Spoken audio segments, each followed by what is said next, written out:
Grab your drinks, everyone. It's time for another ladies' night, old school style. With me tonight is the Draco to my Hermione, Mandy. How are you doing, Mandy? I'm doing great. How are you? I am fantastic. I am excited to finally be recording. We've been meaning to do this for a while now, and here we are. Finally worked out. Happens to be spoopy Halloween, so yay, scary times. Yes, best time. Best times. You were dressed up as the Joker for on your stream last night, which I loved. I was. It was pretty fantastic. Did you dress up for school today at all? Today I just went as myself, but everyone around me was dressed up, so I should have. You should have. You should have gone as a clown, as I suggested. That would have gone over really well. Yeah, not dangerous at all. Definitely not. Of course not. All right. I guess we will get started off here. In case people haven't noticed, this is not Joy. This is going to be a bit different of a show than the last one. Going to be focused on old school RuneScape. Hopefully someday I can bring back RS3 Ladies Night, but I think this is going to be something awesome in and of its own. And to start it off, we're going to talk a little bit about your history in RuneScape, Mandy. So how did you get started playing the game? Well, when I was in 4th grade, the boy I liked played RuneScape, so in order to follow him around and spend more time with him, I made a RuneScape account. And my username was literally ZachLover48, and I just followed him around in game until I finally realized that there were actually things to do and I didn't have to follow around that kid anymore. That's basically how I got started. I guess that was in like 2003, and I've played it off and on since then. I've somehow always found my way back to RuneScape, no matter how far away I run. I think that's how it is for a lot of people. This game, there is just something about it over any other game out there, whether you play old school or RS3. It is special. It has things to it that no other game does. I think a lot of it is the diversity of it, that you can kill monsters and stuff like that, but there's also so much skilling to do beyond that. It's not a game that's just focused around combat. At least that's what keeps me coming back. It's just the diversity of things to do. That is very true. There's always something different that you need to do. Didn't you say, too, at one point that the original thing you basically did in RuneScape when you first started was cooking after you discovered you didn't have to follow Zach around? Yes, it was. I started cooking, and I think my biggest little 4th grade accomplishment was I wanted to get into the cooking guild. Oh, yeah. And wear my little chef hat, and that was basically all I did. Yeah, guilds were awesome back then. I didn't know you started around 2003. That's amazing. That means you've been playing longer than me, technically. I started in 2005, so it's a shame that you don't have your original account, right? I wish I did. I tried to recover it, but it's just so old, and I have no idea how to get it back. Gotcha. Yeah, that was hard. When I first came back to RuneScape, I wanted my original account, but I didn't think I'd be able to get it, so I didn't even try to recover it. And then 6 months in, I went and recovered it and actually got it back, so I switched over to it.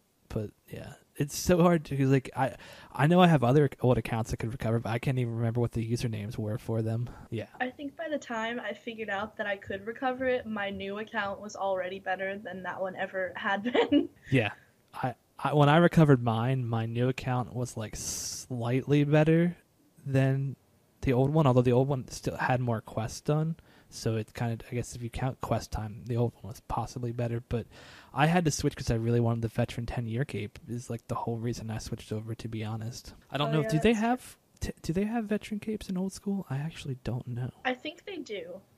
I haven't grabbed mine yet. I will have to figure that out and grab one if there is one, because I am deserved of my 10-year cape, if hopefully there is one.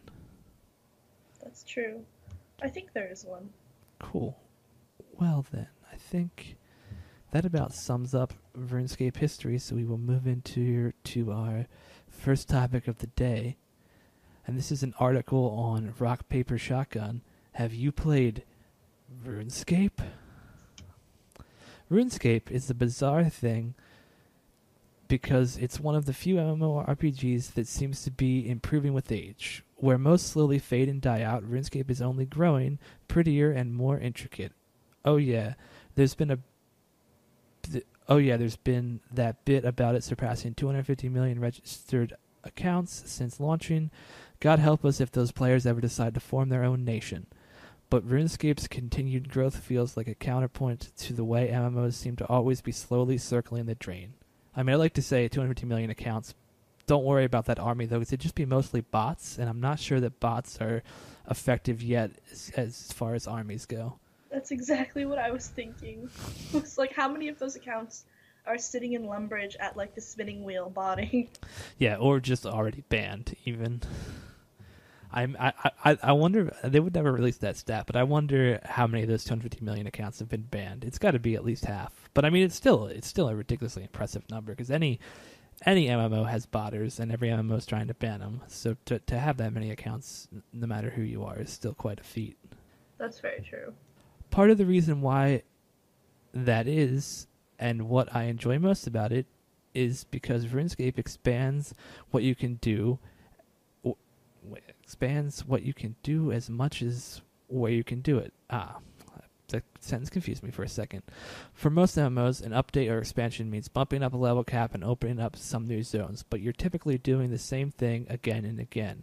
Over the years, RuneScape has added 27 different skills that cover everything from fire making to invention to dungeoneering, and they're all fleshed out in their own ways. On top of that, there's an absurd amount of things to do, to the point where, graphics updates aside, little seems recognizable from the classic version I grew up with.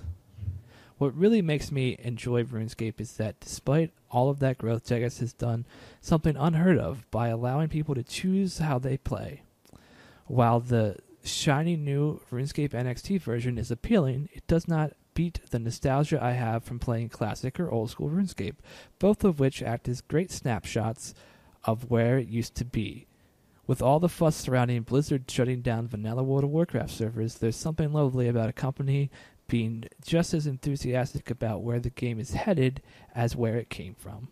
And I totally agree with that. As someone who is just started dipping into old school a month or two ago for the first time. I mean, obviously I played it back when old school was current RuneScape, but it is awesome that we have a company that allows this many versions of the game to exist. And I think, Mandy, you're basically exclusively an old school player. I mean, I got you to play RuneScape 3 a little bit, but it's not like it's something you do often. Well, if you've got a lot on your plate, so finding time for one of the versions of the game is hard, much less two of them. But yeah, that's very true. Yeah, I think it's really cool that Jagex is so enthusiastic about expanding RuneScape 3, but also about expanding the old game and like making it playable and keeping it there. There's just something about that that's really admirable. It is, especially we live in an age where it's a lot of stuff we have is digital, and it's very hard to preserve any of the history of, especially video games specifically. Like most games, you can't really see the history of them, especially ones that have an online component. Like you go back and try to play some classic games, and you just get hit with server errors, or like you can't play like the version like 1.5 or something of a game because it's been updated to 1.8, and it's really great to have a company that thinks about that some. I mean, old school has become its own game and is adding new stuff, but you can still see where the old stuff is. And like classic is a game that's I don't know if you've ever logged into RuneScape Classic, but it's a game that's just left as it was at the time, and that game feels weird as heck to play. To me, although I didn't grow up with that. Have you ever checked out RuneScape Classic? I actually haven't. It is. Yeah. Go ahead. No, you go ahead. Okay. It is. You can log in to, I think, to the end of the year. It's open logins, so you might just want to log in once just to secure the ability to check it out. You don't actually have to check it out when you do it, but they limit when you can sign up for that game just because of they have no anti-botting in there. So if it was open all the time, it would basically just be 100% bots. That is true. Yeah. Yeah, I definitely should get on that because I do want to look at it. I find it interesting, this article, getting back to that a little bit too, it talks a lot about how RuneScape is still a growing game in the MMO field, which is a really funny thing to hear. I mean, it sounds like this person who wrote this does play RuneScape, but like if you are like low down to the community and you look at the Reddit a lot and things like that, or just read a lot, there's a lot of people who complain that this game is dying, and I just think it's really a breath of fresh air to hear someone who's talking about the game that's saying actually it's not. This game is surprisingly doing well for its age, and especially in an age where MMOs are not popular like they used to be. Mm-hmm. Yeah, I agree. It's nice to have some hype around it, to where like if you ask someone on the street like, "Hey, RuneScape," they're all like, "Oh, that old game that people used to play," but that's not true. Like people are still just starting RuneScape and playing it. Totally, and I think that's one of the things that Old School specifically has done too. There's a lot of players who have never played RuneScape before who just go to Old School because Old School is huge on Twitch, which I think is it is. Which I think it definitely helps promote the game as far as getting new players in, because having a game up there on like the front page of Twitch can make people tune in, watch it, and then hopefully play it, which is great. Yeah, I definitely agree. It's harder to find RuneScape 3 streams on Twitch, I think. Oh, it definitely is. They seem to be gaining some more slight popularity in the past like year, I would say, from what I've seen, but Old School still definitely wins that. I kind of wonder if it wouldn't be better for RuneScape 3 streams if they split up the games, so there was a RuneScape and an Old School RuneScape. You know, how they divide up games on Twitch. If there was a Old School RuneScape game and a RuneScape game, it might actually, I don't know, it actually might tank Old RS3 viewers. Who knows? But it would be interesting to see. Anyways. Yeah, that would be interesting. Yeah. Anyways, we shall move on to our next topic, which is moving on to the forums here. We have talking about an update, Hardcore Iron Man. It's time for a new challenge in Old School. Head to a poll booth near you and have your say. With death lurking around every corner, playing Old School as a Hardcore Iron Man will bring new life to familiar challenges. With only one life, you'll never look at the once simple quests, bosses, and activities the same way. Hardcore Iron Man work in the exact same way as standard Iron Man accounts, simply by adding the challenge of only one life. Your one life will only be claimed by a dangerous death. Safe deaths, such as those in minigames, will not cause you to lose your hardcore status. There are no second chances as a Hardcore Iron Man.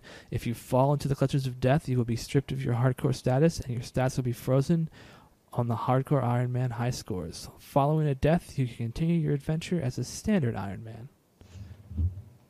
When is Hardcore Iron Man being added? Whether or not Hardcore Iron Man makes it into Old School RuneScape comes down to your vote. A poll is currently running which decides whether or not the Hardcore Iron Man will become a reality, which I believe it passed the poll, but I haven't actually checked the poll in game. But what do you think about Hardcore Iron Man, Mandy? You started a regular one recently, right? I did, yeah. It's definitely... Iron Man is definitely a challenge, but this one sounds cool to me. Like, is the point to get as high stats as you can to make the high score list, basically? I mean, that's definitely going to be the drive for some of the people, but I think the real drive to it is people who want to play a game with like actual risk in every combat encounter they have. Because, like they said, if you die once, it's over. So, I think that's definitely a cool idea. Do you think you would? I wouldn't last very long. Would you ever try one? Do you think? I definitely would try one. I think like that would be a really fun thing to attempt to do.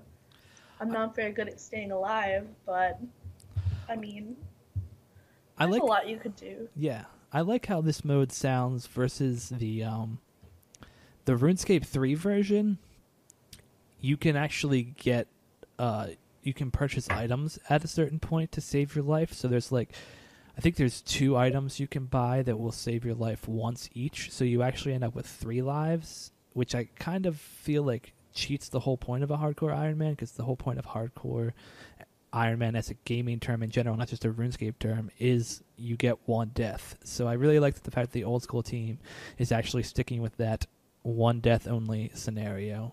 I don't know if I could Yeah, I ever think it try makes this it myself. serious. Yeah, it definitely does. It makes it feel like, yeah. The second you add, even if it's just one more way, even if it's just a way to save your life once, it still changes it slightly with it. Yeah. I imagine there's gonna be when this comes out, there will be a lot of people dying to zombies, and maybe some chicken deaths, maybe some cow deaths. You know. Yeah, I think it's definitely something interesting. It's a new twist, keeping the game fresh. Yeah. Do you vote in a lot of the polls in old school, or do you usually just ignore them? I actually didn't really know that people actually use the polls. Oh, I guess because I never think about it unless I'm in, for some reason in Canifis, I go check the polls if I'm in there. But other than that, I don't really keep up with them, I guess. yeah, that's interesting. I don't know how many people percentage wise of the game use it, but I know a lot of the community that I see talk. One of their favorite things is the fact that every update is voted on and decided by the community. I think you can vote in every bank. So, Oh, really? yeah, I think there's a polling station in every bank from what I remember. I haven't voted in any old school polls either. I don't feel like I've played the game long enough to try to decide its fate, I guess. So I kind of stay out of them. But I imagine if once I get into it more, I would possibly vote in them. Yeah, I definitely think it's great that they do let them vote. Yeah, as a primary RS3 player, I wish this was in RuneScape 3 because then we wouldn't have Treasure Hunter. But we do. So not like it would. Yeah, it wouldn't work retroactively, but it is a great feature. It keeps engagement up, and yeah, we had Rune Labs in RS3 for a while, which is still something that kind of exists, but it's not being used currently. But it's basically was a way for players to suggest updates and then vote on them, but it wasn't like a guaranteed type thing. Which, Oh, yeah. yeah, I kind of like this system of polls more, where the developer has the idea and then submits it, and then people decide. Anyways, we can move on. Yeah, I like it that way. Definitely. We can move on to our next forum post here for Halloween 2016. A woman cries as a man lays dying. Desperately, they beg you to stop a cryptic killer before their friends suffer the similar fate. Welcome to Halloween 2016. This event is available to both members and free-to-play worlds. Make your way to the Lumbridge Swamp. Speak to the grieving Abigail, and she'll lend you her boat to track down the mysterious killer. Unfortunately, the boat isn't very sturdy. You'll need to leave all your items in your bank if you wish to stop the killer. Rewards. Should you manage to survive the night for completing this event, you will be rewarded with a scream-inducing mask and a set of robes to match, as well as the killer's own blade.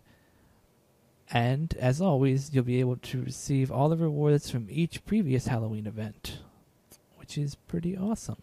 And they will also be using the rotten potato to spawn in the old Halloween masks. I have not gotten a chance to do this. I don't think you have yet either, Mandy, but it sounds like a pretty terrifying event. I kind of like the sound of the RS3 one is a bit strange. I haven't done any of them either. But to be honest, I'm playing way too much Overwatch to pay attention to RuneScape Halloween events. But, got to get them outfits. Yeah, this is making me want to do it. Like, yeah, we should maybe do it. Do it together. Yeah. So I don't know. I guess it's probably since you're in a boat, maybe you can't do it together. But we should see if we can potentially. Yeah, I want to do this. Yeah. How do you feel about the fact that the like the old rares that are like in main RuneScape that are worth tons of money, they just give them away every holiday in old school? How do you feel about that? I feel like it's lucky for the people who get them, but it's not really cool.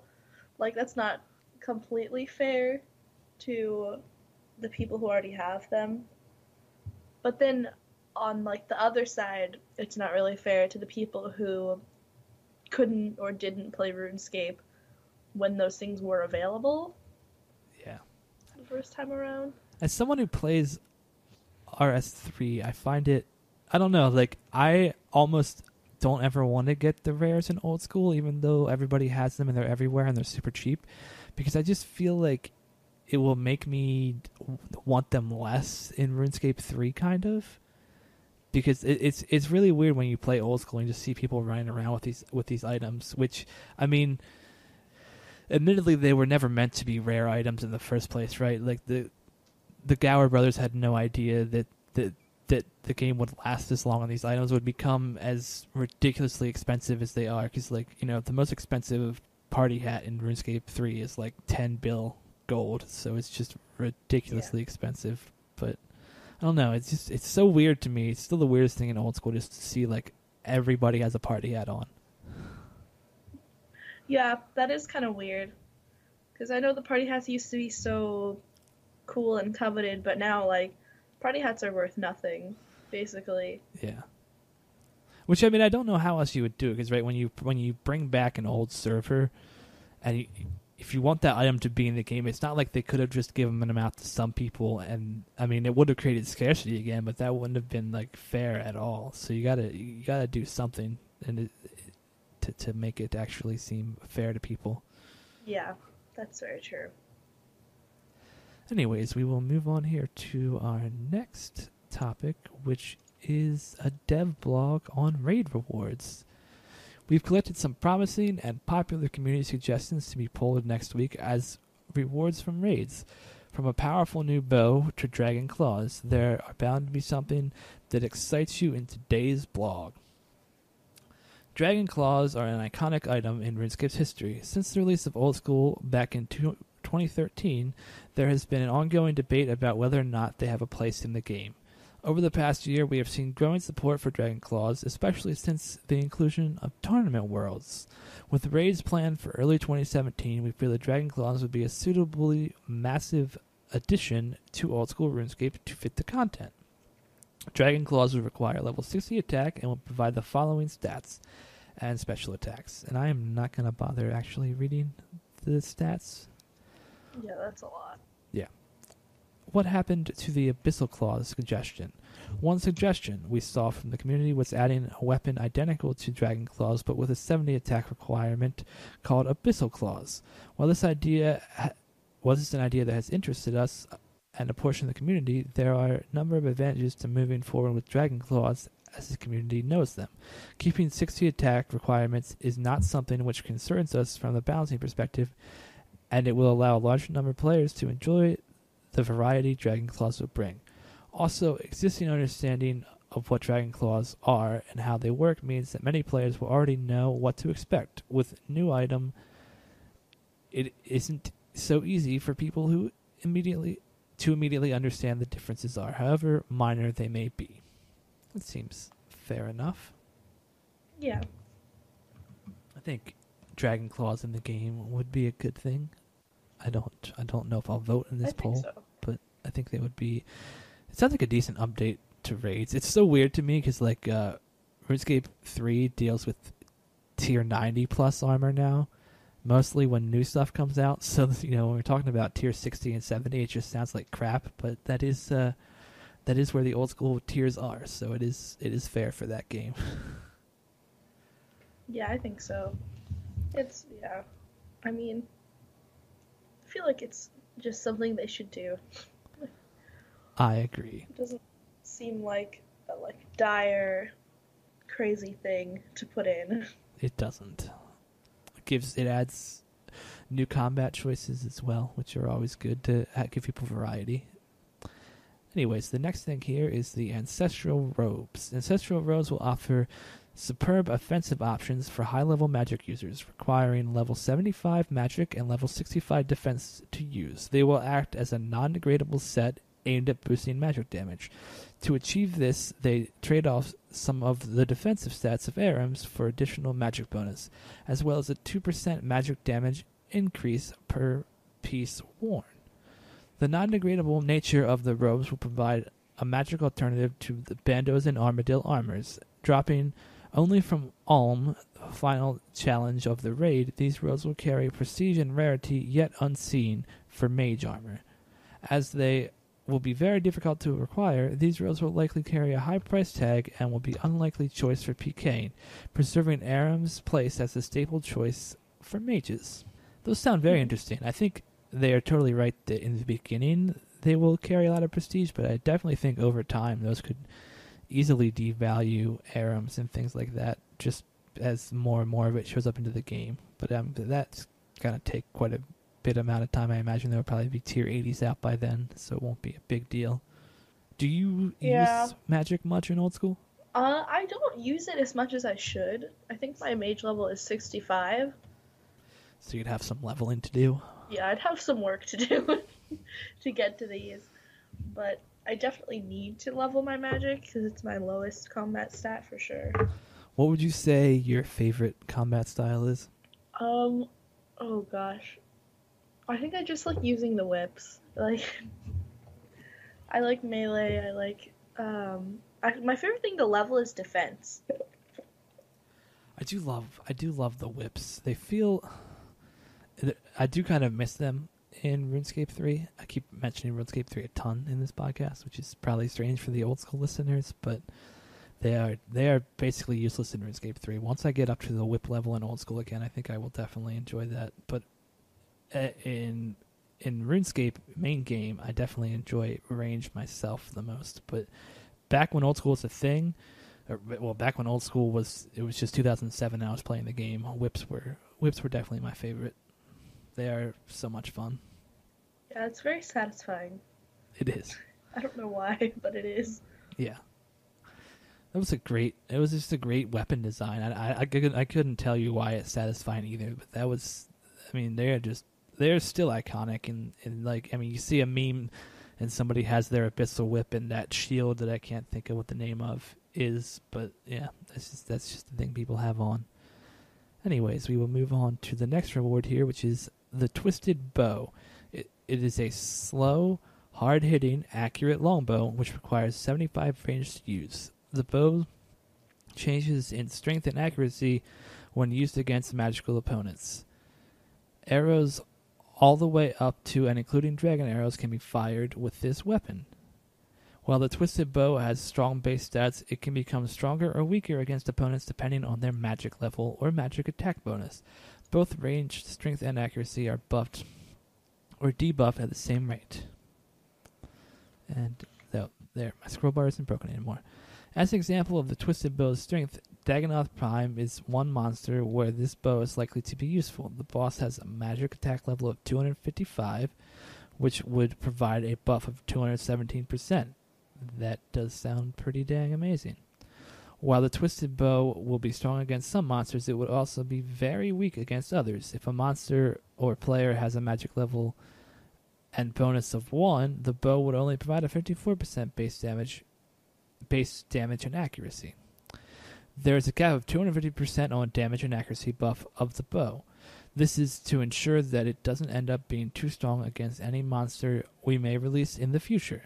If players' magic accuracy bonus is higher than their magic level bonus, the bow will base the damage and accuracy modifier on their accuracy bonus instead. That sounds like a pretty great design for a weapon. It gives it specific uses, but allows them to expand the tier more if they want to. I'm not sure if there's other. Oh, there is, right? There's that crossbow from. Yeah, Zulrah. That's already there, so that's perfectly matched with that the way it sounds to me. Anyways, the next item here, there are a ton of rewards. I didn't even realize how many there were. Yeah, there's a bunch. The Twisted Buckler. The Twisted Buckler is a shield that requires 75 range and defense. It provides the best in-slot range accuracy bonus as well as a noteworthy defensive stats. The Twisted Buckler is the spiritual successor to the Oderman Ward, providing similar uses and value at a higher level. As the Ancestral and Arams, the value of Oderman's Ward will still have its place as a lower tier, lower cost alternative to the Twisted Buckler. It will not be easy or cheap to get your hands on the Twisted Buckler, so you're probably going to want to hold on to your Odium Wand. That's interesting. Ward. I said wand. I meant ward. That is, I don't really. Do shields have a big use in old school RuneScape? Do you I know? don't see them used a lot unless it's for PVM sometimes. Yeah, I guess if I mean yeah. defense. Yeah. That's it. The streamers I Leveling watch defense. definitely don't use them when they're fighting stuff. It definitely it seems like people always want just more DPS over any kind of defense. I guess there may be some bosses where that's different, but most of the time it's like if you can kill stuff quicker, it's better than blocking attacks. The next reward here is the Dine's Bulwark. It is a two-handed shield which requires level 75 defense and attack to equip. The Bulwark is unlike any shield or weapon currently in the game and offers some interesting advantages to the users. Dine's Bulwark has two attack options, block and pummel. Unlike attack styles on other weapons, these options change the nature of the shield in a big way. When using block, you are unable to attack. However, all incoming damage is reduced by 20%. When using pummel, you can attack with the shield but lose the damage reduction. To prevent the advantages of each style being used at the same time, there is a short delay when switching from block to pummel, during which you cannot attack. This also applies when switching from bulwark to other weapons. That is a very interesting idea, a two-handed shield. That is Yeah, but then what would you just are you using it as a weapon? Yeah, I guess. yeah. Attack, block, and pummel. Yeah, the pummel. So the block will just reduce your damage, and then the pummel will actually attack them. So I think the point is maybe you can use it to block higher attacks, and then switch to pummel and do the damage. I imagine the damage isn't going to be that great. What does it have? It's 110 crush attack. Yeah, I mean that's a very interesting item. I'm not sure where it would be most useful in the game, but that could. I mean, I guess if you're tanking something, for other people, that's where I could see the most use coming out of that. Is if maybe even in the raids itself, if you have to tank a boss in there, using block would be a great way to just mitigate damage while you let everybody else kill the thing for you. Yeah, I guess that's true. It's an interesting concept. It definitely is. The next item is the Dragon Hunter crossbow. It is a unique ranged weapon which will increase power when fighting dragons. It requires 65 range. The Dragon Hunter crossbow offers a base bonus of 95 range attack. Fighting dragons will empower the weapon, increasing both accuracy and damage by 10%. This will stack additively with Void, not multiple. I'm terrible pronouncing that word. Not multiple. Whatever. It's not a multiple. It's additive. So yeah, that will be great. It's always nice to have better ways to kill dragons. It would have helped you at your Steel Dragons task last night. That is so true. It takes so long to kill dragons with range right now. It does. This would be great to have. Definitely. I imagine it's going to be expensive as heck, but we'll have to go to the raids ourselves and get one as a drop. Very true. The next thing we have is Elder Armor. It is a new top-tier set of melee armor. It requires 75 defense to equip and provides a bonus to justify the very high requirements. Elder Armor is degradable and can be repaired for a price. The helmet degrades at a rate of 20k per hour of use. The plate body degrades at a rate of 50k per hour of use, and the plate legs degrade at a rate of 30k per hour of use. Not much to say there. Sounds like a good set. The next set is the Kodai robes. Kodai robes require level 75 magic and defense, providing a substantial bonus for both. Kodai robes are degradable and have the same repair cost as the other one we just read.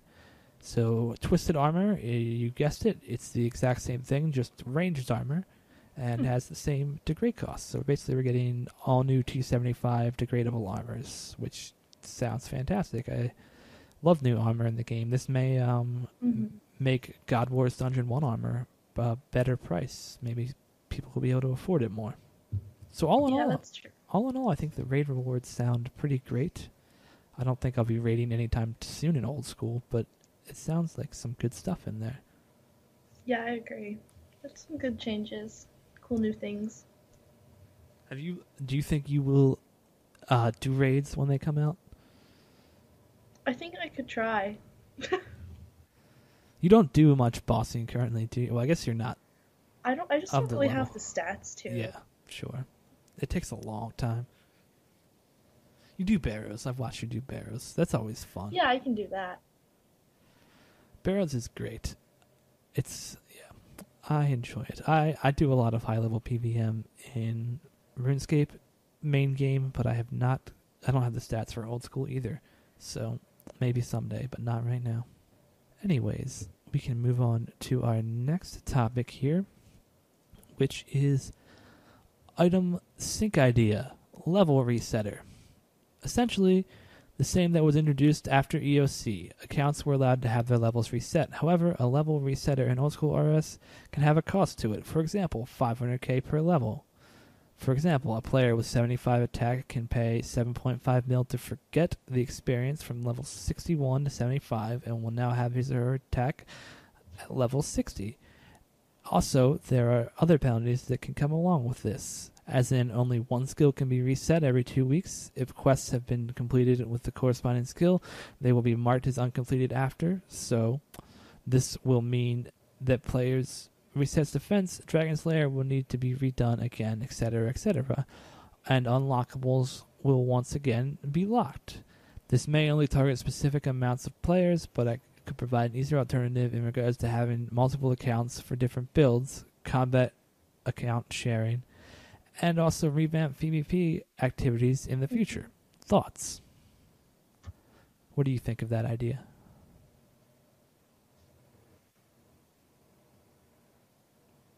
Do we lose you?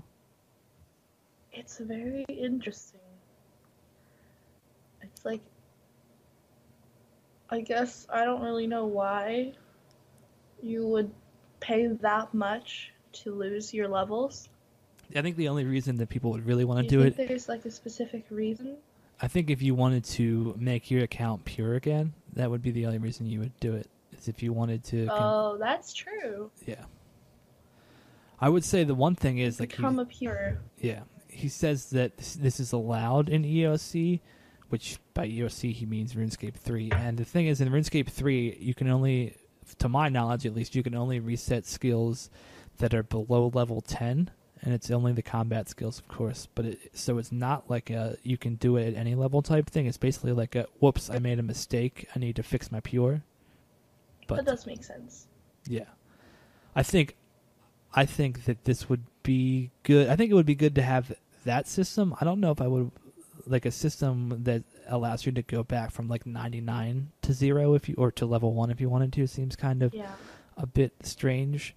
But that, as it's really weird. Yeah, as the top comment says here, hey guys, just got my 10 HP 1 prayer fire cape. Like there would be a lot of people who would oversell their achievements, but I don't necessarily think that's a reason to not have the idea. But I mean, there'll definitely be a lot of people who do that, but what does it really affect them lying in the long run? Yeah, I guess the one thing it might do, it would make untrimmed Slayer capes way easier if you could reset combat stats, because you could just like once you're getting close to 99 Constitution, just reset it back to like 80 or something, and then get your 99 Slayer cape and have your untrimmed Slayer cape. Oh. It's an interesting idea. I feel like they want it to be for too high of levels, though. I think it would be better if it had like a level 10 cap, like it does in RuneScape 3. Anyways, our next topic here is... I think I lost it. Oh, okay, here it is. Streamer favoritism. So, I believe I have posted about account security before, but seeing the situation with Skidler today really set me off. Around 3 to 4 months ago, my account was hacked, along with many other highly ranked Iron Man accounts. Sadly, unlike Skidler, we did not get the option to make our accounts unrecoverable, nor did I get any information as to how my account was compromised. Now, this post is not really about Jagex' security, but it's about how fairly it treats its players. No offense to Elliot, but you have to put a relatively small amount of time into your account compared to others. that have had received little to no help from Jagex. If you are going to offer a service, i.e. making your account unrecoverable, it should be offered to all players, not just streamers. At one point, I even made a similar request on RuneScape Twitter, and they said, make sure to be careful with your personal information, which had obviously already been leaked. I'm sorry, this is mainly just an angry rant, but Jagex, please, if you are going to offer a service, offer it to all players and stop treating streamers like royalty, which I pretty much agree with. Yeah, I definitely agree. Yeah, I mean, I understand appreciating streamers. They shouldn't get priority when it comes to accounts being hacked or banned or anything like that. Not at all. That needs to be something that is fair to all players, and not just because somebody's famous in the game should they get any kind of preferential treatment. I don't know the specific Skidler story, but if they are giving an option to make an account unrecoverable, I totally think that's an option they should give out to everybody, although I don't think that's a good idea to have at all, because if Skidler were to quit the game for 10 years and come back and not know his password, he'd kind of be screwed. But I guess that's kind of the trade-offs you make. Yeah, I mean, I get appreciating the streamers because they're promoting your game, but you can't just alter the game for them. They're just players like everybody else. Yeah, they need to be held to the same systems and rules. Otherwise, you're just going to create unrest in your community. We got on to our next topic here, another one about account recovery, and it says, hey, I'll keep this short. I got hacked. I know how. Lost my stuff. Got my account back. I don't have any reason to believe my email was compromised. Did some sleuthing to make sure. But in any case, I've made a new one for this account, enabled two-factor authentication, and got everything locked up. I'd like to make the account a member again, but not if the hackers could just recover this account down the line to repeat history. Is this likely? Can I prevent it? And I just want to say, the main reason I put this in here is just to say, if you have two-factor authentication on your email and on your RuneScape account, you are pretty safe. About the only thing they can do is do account recovery on your account, which would mean they would have to know a bunch of information about you, which is possible and can happen. But if that's not the way your account was lost in the first place, then as long as you have two-factor authentication everywhere, which unfortunately in this day and age is something you really kind of need because the internet's kind of a scary place and people trying to steal accounts all the time, then yeah, your account is probably safe and you can go ahead and buy membership again. Two-factor I can't even talk. Two-factor authentication, it makes it a lot safer than it would be without it. It does, and it does add a level of complexity, and I mean, of course, it's not a ton of complexity, but it does add something. But it's totally worth it, especially in a game like RuneScape, where if your account gets hacked, you could lose everything, and there's nothing you guys can do to fix that. There's a lot of more modern games we have, and also games that don't have an open economy, but where if your account gets hacked, it's not it's still terrible because you have to contact support and get your account rolled back where they can actually do that. But unfortunately in RuneScape, because we have an open economy, which is honestly one of the things I love about the game, it means that doing account recovery and giving your items back is kind of hard because they've been redistributed into the economy. And the other thing is, of course, as the person in the comments points out here, you also want to have a bank pin as a last resort, just in case they do get through everything else. That can save your items until you get back into the account yourself. And we will move on to the next topic here. Jagex muted me when I was just trying to help. And here they have a screenshot of the reason they were got in trouble, and it says, press 555 if you're buying full myth. Nope. Press 555 if you're buying full myth. And then they say, you can't trim armor. They say it in two different sentences, though, so it's a you can't, and then there's a trim armor as the next line, and this got them banned back in January of 2007. So much for trying to help people, I guess. That's a really sad effect of some kind of automated banning system that doesn't actually understand context right there. That is very true. That's sad.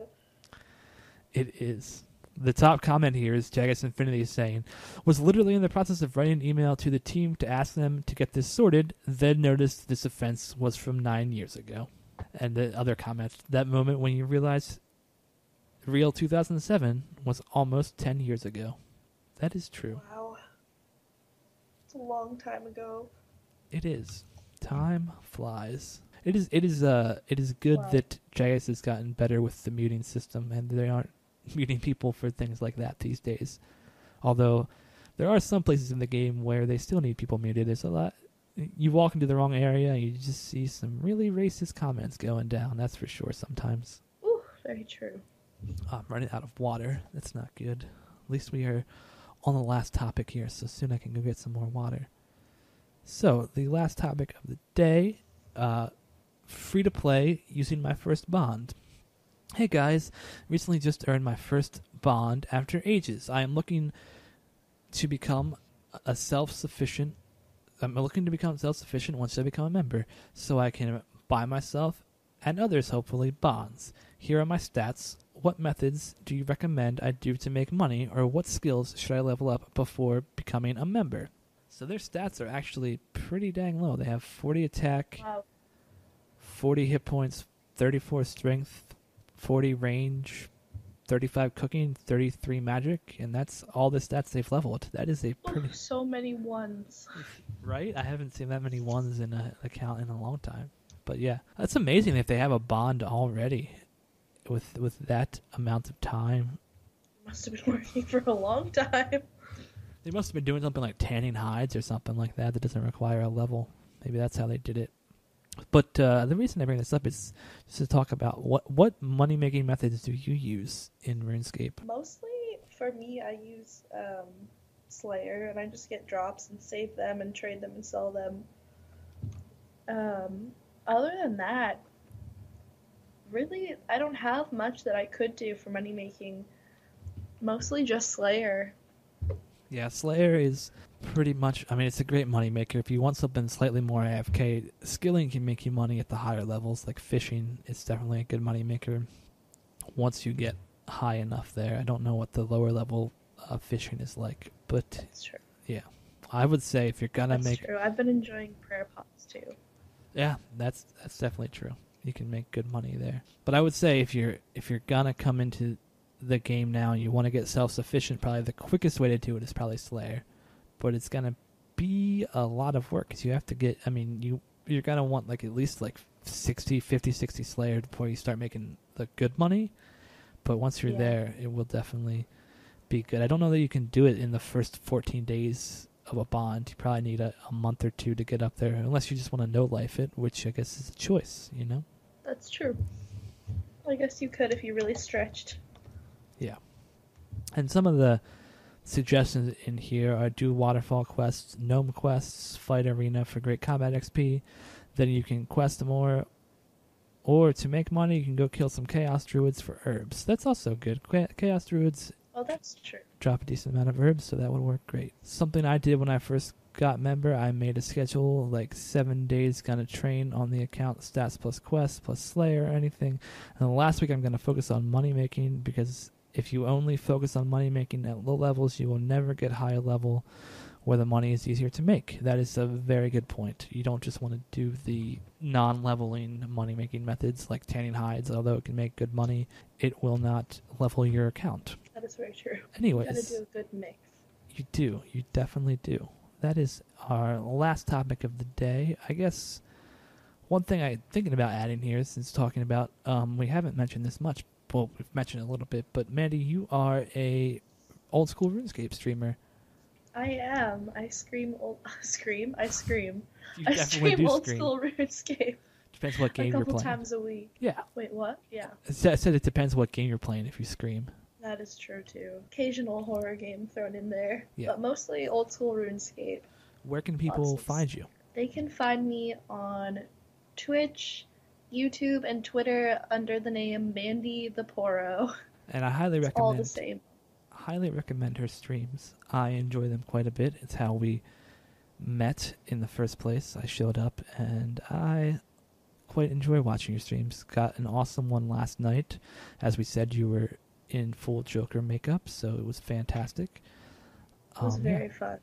Well, how did you get your start in streaming? What made you decide to start trying it? I actually used to live with 3 boys, and that was a terrible decision, but I used to play a lot of League of Legends, and they told me about Twitch and like set me up on one of their desktops because I didn't have one, and they just sat me there and were like, do this. So I did, and eventually I got sick of League, so I switched to RuneScape, and that's how I got here today. My roommates forced me into it. I don't live with them anymore, but the streaming stuck. Well, I guess it might have been a terrible living situation, but at least you got some some great streaming advice out of it, I suppose. Because you really enjoy streaming, Very I've true. noticed. It's definitely something that you are good at, and yeah, so that is good. Anyways, that does it for the show today. You can contact us. You can email us at rswladiesnight@gmail.com. You can tweet either of us. I am the next fan on Twitter, so go ahead and tweet me there. As Mandy said, Mandy the Poro on Twitter. You can also use the hashtag rswladiesnight, and I will check that. And if you send any tweets there, I will see them. You can find me on Twitch at Queen of Blaze, also the same on YouTube. I have not been doing much streaming lately, but I do need to get back into that some. I've been posting some Overwatch videos on my YouTube, so you can go check out things like Mercy getting her revenge on everybody in the game. It's pretty ridiculous. You can check out our main podcast, or sister podcast, I don't even know what to call them, but our gracious hosts, I guess, RuneScape Weekly. You can check them out. They are at RS Weekly on Twitter. Make sure to listen to that show as well. It's fantastic. I am on there quite a bit. And the website is runeweek.com. Thank you very much to MageBit for giving us the space to do the show. You can also support the RuneScape Weekly shows now, I guess it is, at patreon.com/RuneScape. You can also donate directly at paypal.me/RSW. You can also buy past seasons at shop.runeweek.com. There is also a wish list for items that the studio needs at wishlist.runeweek.com. Thank you very much for tuning in, and we will catch you on the next Ladies' Night. Happy Halloween, everyone.